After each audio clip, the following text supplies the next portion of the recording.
my name is Jennings, and today I'm going to talk about the boot of Europe, the place where the Roman Empire rose and where it fell, where the Renaissance where we almost lost it all, and where art and culture are still more prevalent here than any other country in the world.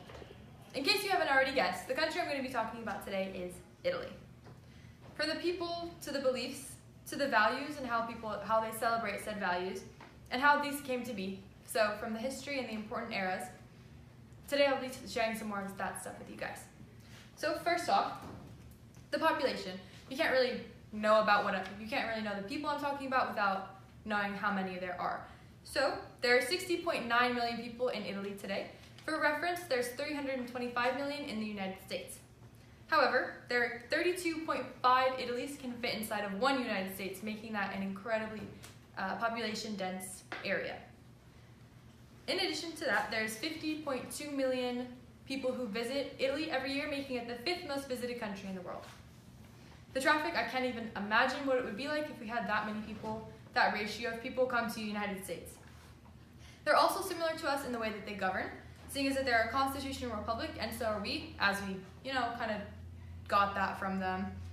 They're the same in the way that they also have the same 3 branches, with having the executive, legislative, and judicial branch. These are the people that are in the executive branch. They have their parliament, and then they have the president. The way that they're a little bit different is that they have the parliament actually elect the president and not have it be people voted for. They also are different in the way that they have only 5 years per term and only 1 term, whereas we have potentially 2 4-year terms. The only exception to this was Gregorio Napatino for 2 years from 2013 to 2015 because of a political and economical crisis that was happening in Italy. In addition, so now that you guys know a little bit more about the people and how they're governed, now you can learn how they govern their everyday lives.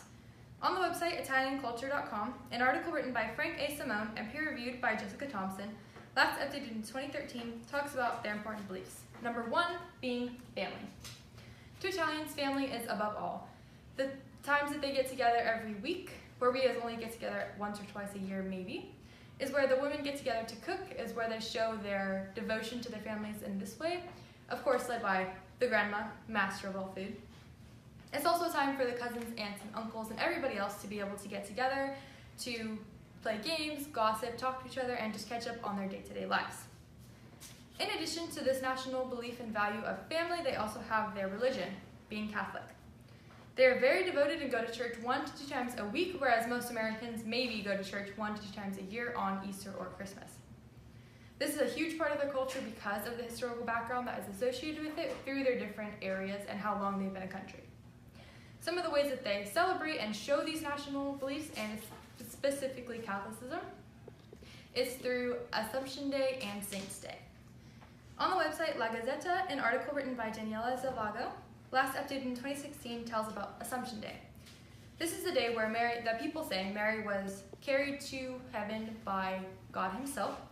However, Assumption Day isn't really the right word, seeing as that it's August 15th through the 30th, a 2-week celebration in Italy.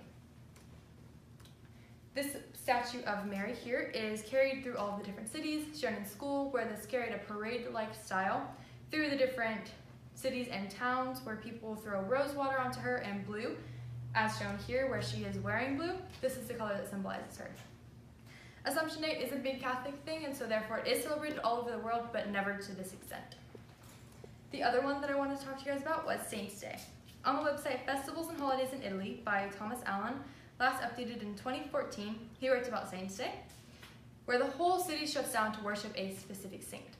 While there is an All Saints' Day on November 1st, again, that most Catholics celebrate, Italy has so many important people that were important to their history and to their culture, and ones that they pray to every single day.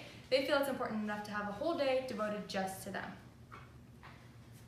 Moving on to my favorite part of the speech, the Roman Empire.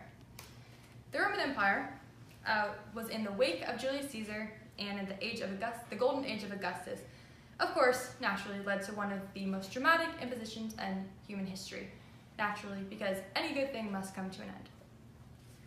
The Punic Wars were a huge part of the Roman Empire, where they fought to get all of this land from all the way in the Mediterranean up until what is today's Spain. They had 3 major wars, all fought against Carthage, a city-state in Africa. This, however, did lead to the decline of the empire, because once they got all of this land and all of these people, they didn't really know how to govern that very well.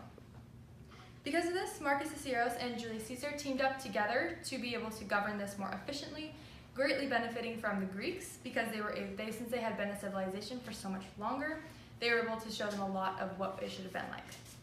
The Greeks also helped us out again in the Renaissance. Most people, in case you don't know, the rebirth of the world after the Middle Ages is what the Renaissance was. Chronologically speaking, it went to the Roman Empire, to the Dark/Middle Ages, depending on how you look at it, and then the Renaissance. After the Middle Ages, people needed some pickup in their step with humanism, philosophy, art, and technology coming back into play. This was a place where people were able to come together to learn more about what they had to offer, their different cultures and values, and where people like Leonardo da Vinci painted the Mona Lisa, still shown today in Rome. So this just goes to show how important this was to the people and how much it meant to them. In addition to it being the rebirth of culture and art and philosophy and appreciation for those things, it was also the age of exploration. This is where people were able to go around and make more complete maps of the things that they hadn't already had, in addition to being able to create more efficient trade routes in between to the Americas and also into India, where they did most of their trading.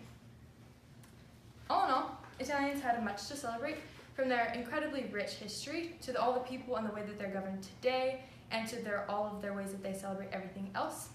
Italy is to date one of the most important historical countries throughout the world.